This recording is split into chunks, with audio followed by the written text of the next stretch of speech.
ওই গাছের আম নাকি কেউ ছিঁড়তে সাহস পায় না। বাবারে, তোরা কেউ ওই আম ছিঁড়িস না, তাহলে বড় বিপদ হবে। এই কথা তো গ্রামের সব জায়গায় ছড়িয়ে গেছে। তোরাও মনে রাখিস, ভুলেও কেউ এই আম ছিঁড়িস না। মা, আমি চাচ্ছি ওই গ্রামের ওই আম আমি এনে বাজারে বিক্রি করব। তুমি কি বলো মা? না না বাবা, অনেকেই চেষ্টা করেছে, কেউই সফল হয়নি। যে গেছে একবার সে আর ফিরে আসেনি। তুই ওখানে ভুলেও যাস না। তারপরও মা, আমি ওখানে একবার যাবই, দেখি ওখানে কি এমন। সবাই যায়, কেউই ফিরে আসে না। আমি যাবই মা ওখানে।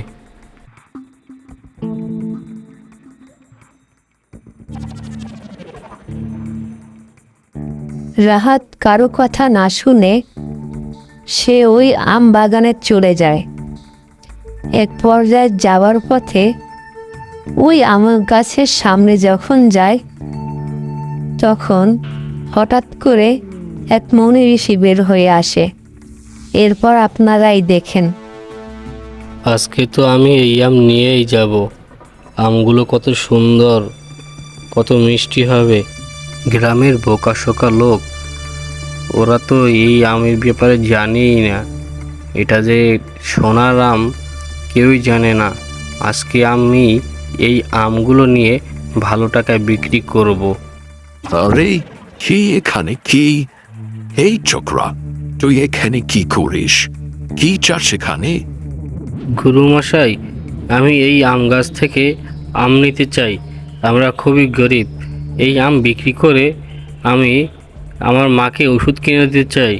ও, এই ব্যাপার।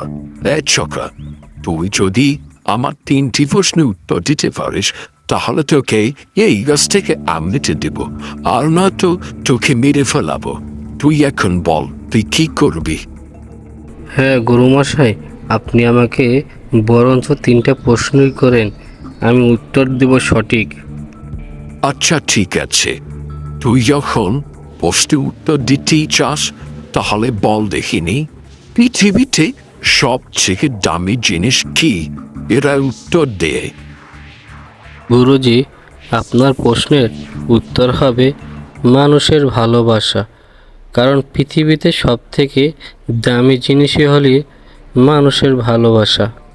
হ্যাঁ, তুই তো অনেক বুদ্ধিমান ছেলে। আচ্ছা, তুই তো সঠিক হয়েছে। এবার বল দেখিনি আমার দ্বিতীয় প্রশ্নের উত্তর। প্রশ্ন হলো, পৃথিবীতে সবচেয়ে বড় শক্তি কি? এটার উত্তর দে। গুরুজি, এটার উত্তর হবে সততা ও সাহস। সততা ও সাহস থাকলে কোনো শক্তি তার কাছে কিচ্ছু না। না ছোকরা, তোর বুদ্ধি ও সাহস দুইটাই আছে। আচ্ছা, এবার বল দেখিনি আমার তৃতীয় প্রশ্নের উত্তর।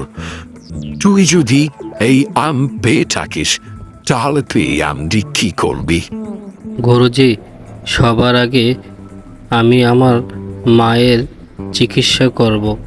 তারপর গ্রামের গরিব লোকদেরকে সাহায্য করব। ও, আমি তোর বুদ্ধির কাছে হেরে গেছি। তোর বুদ্ধি আছে বটে, আমি তোর উপর খুশি হলাম। নে, এখান থেকে যত আম মন চায় সব নিয়ে নে। এরপর ওই গুরুজি উধাও হয়ে গেল। তারপর রাহাত আস্তে আস্তে সামনে গিয়ে সে আমগুলো তুলতে লাগলো। তারপর সে মনের খুশিতে অনেক আম পেড়ে নিল এবং সে রাজার বাসার দিকে চলে গেল।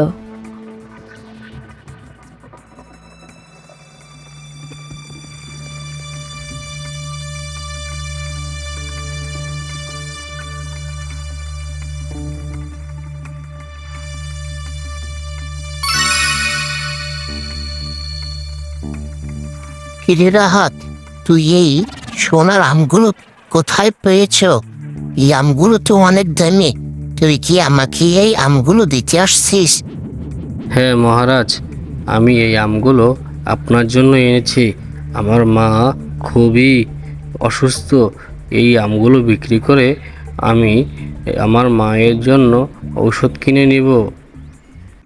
এই মন্ত্রী, রাহাতকে 200 দিরহাম সোনার মুদ্রা দিয়ে দাও। ও মা খুবই অসুস্থ, ওকে 200 মুদ্রা সোনার মুদ্রা দিয়ে দাও।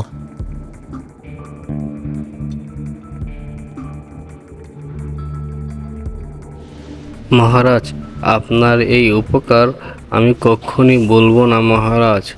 আপনি খুবই ভালো ও দয়াশীল।